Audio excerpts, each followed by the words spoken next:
Warning, the following video contains spoilers for Deadpool and Wolverine as well as pretty much every Marvel movie that came out since the early 2000s. Hey everyone, here's my vlog review of Deadpool and Wolverine, aka Deadpool 3.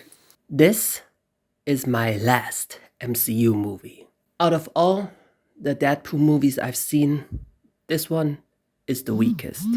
The opening to Deadpool 3 was just as dark and disturbing as it was hysterical, with Deadpool slaughtering a bunch of mooks while Bye Bye Bye by NSYNC is used as background music. That was definitely one of the best parts of this film. Though I got to say this, to my very own surprise, they didn't do the opening credits gag from the first two Deadpool films. Now, it's kind of a nitpick, but it's surprising that they didn't actually include it in here as well. I could also swear that the song was a mythology gag based on that one tiny bit from X-Men 2, where Pyro turned on Scott's CD player and then Bye Bye Bye played for a few seconds. I mean, this could be just a coincidence, but I gotta say, if this was actually intentional, then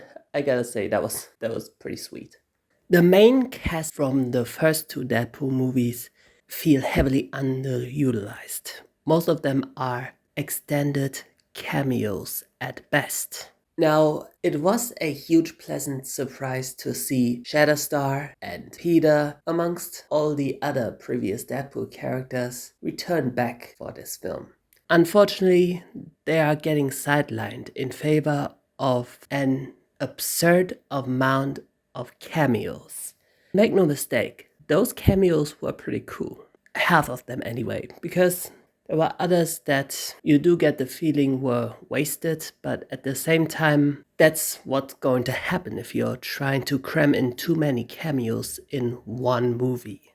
Speaking of cameos, you really need to have watched a huge chunk of past Marvel movies in order to understand or even have a reason to react to most of these cameos. You know, the huge wow moment only occurs when you've actually watched all or at least most of these films in the past. Thankfully, I did. But even then, I still couldn't recognize all these cameos right away. I really took lots of issues with them making a joke at the expense of Daredevil, which, someone who actually loves that movie, I really just thought this was a huge disservice. Now, for all my criticisms regarding the extended guest appearances, this does not under any circumstance mean that I hated every cameo. And, hatred would be much of a strong word. But I would also be lying by saying that there weren't some fun cameos or extended guest appearances.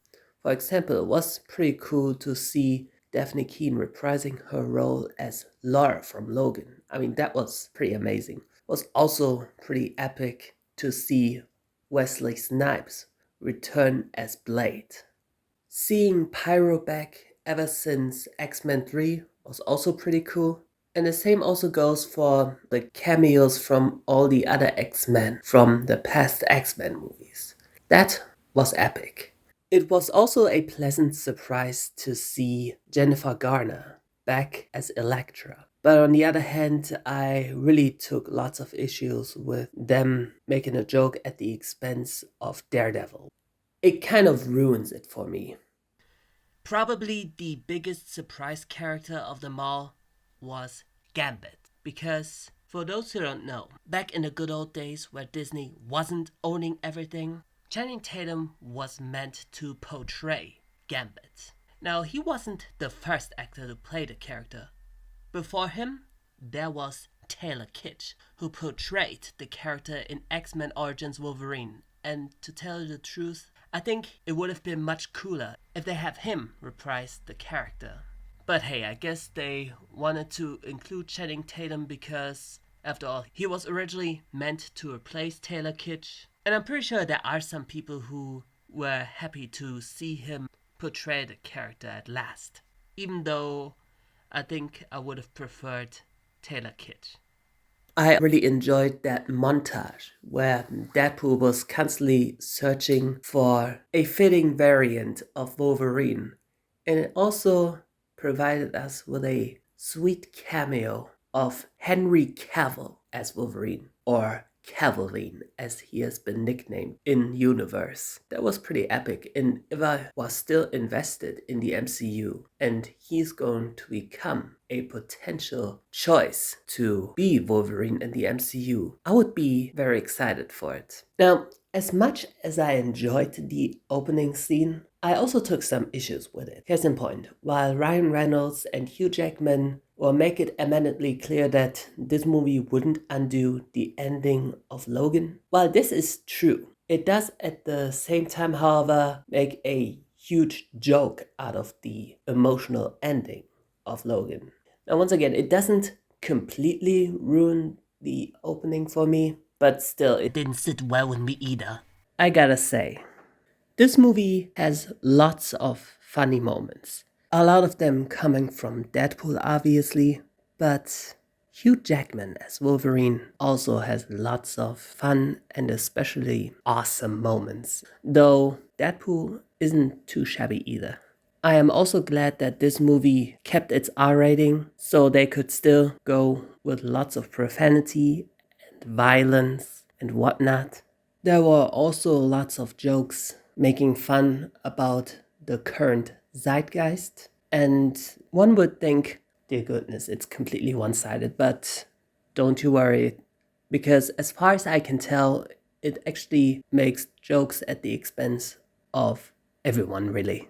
Now, the dynamic between Deadpool and Wolverine was lots of fun. Nevertheless, I still gotta say, the fact that they used those absurd amount of cameos, it's fun at first, but it got really exhausting over time. And once again, I wish they would have dialed down a bit and actually focused on all those characters from the previous two Deadpool movies. A huge pet peeve of mine is a trope called the happy ending override. It is something that has been done way too often in lots of movies over the last 10 years. You know, taking a character who in a previous movie or TV show or whatever, then suddenly starts all the way down the bottom once again. It's tiresome. I have seen that way too often in movies nowadays. Now, there were older movies that did that in the past as well, but nowadays, everyone does that. I mean, not literally every filmmaker, not literally every movie and all, but it is something that has happened way too often. And I mean, you can still tell a great follow-up without having to undo the happy ending from previous stories. I mean, technically it wouldn't be an ending then, but you can still keep the happy parts from the previous movie and don't just completely undo it.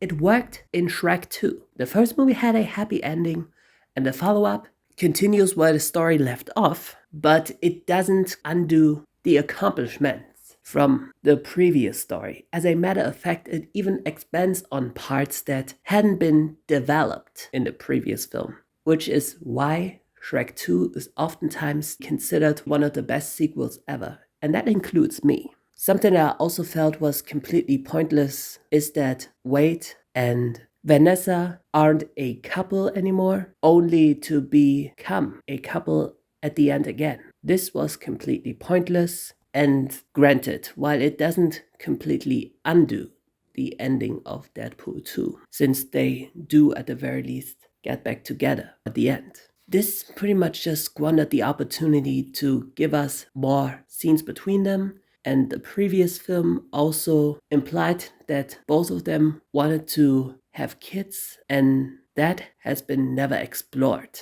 which is very unfortunate. A lot of people are probably going to be very excited about the huge amount of fan service and also for seeing Hugh Jackman donning the yellow leather spandex. And make no mistake, I was just as excited and as ecstatic as most of you were. But the huge abundance of fan service is also this movie's biggest weakness, because honestly, I think the plot suffered heavily from juggling all these characters.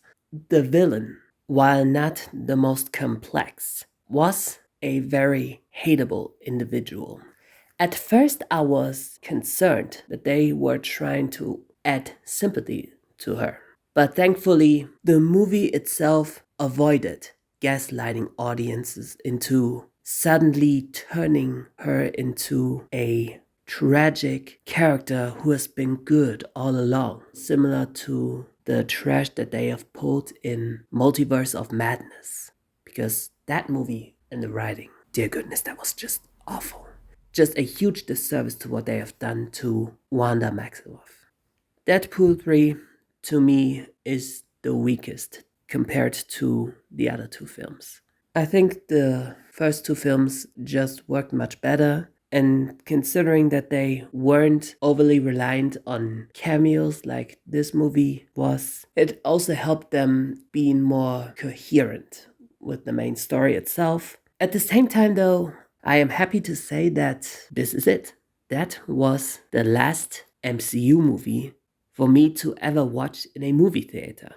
Because at this point, I think there really is no reason for me to watch any other MCU movie afterwards. This is the movie that I really wanted to see for a long time. Seeing worlds collide, the ex-MCU and the MCU. Now I got to see that. It could have been better, but I guess I can die a happy man now. So, final verdict. Deadpool 3, aka Deadpool and Wolverine, is not the perfect conclusion to the MCU within my headcanon, but I did have a good time. I'm not gonna pretend like I didn't. And I would say this is probably the best MCU movie we had post-Endgame. I hope you enjoyed my review.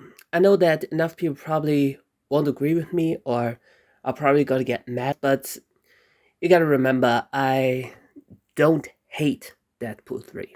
I don't.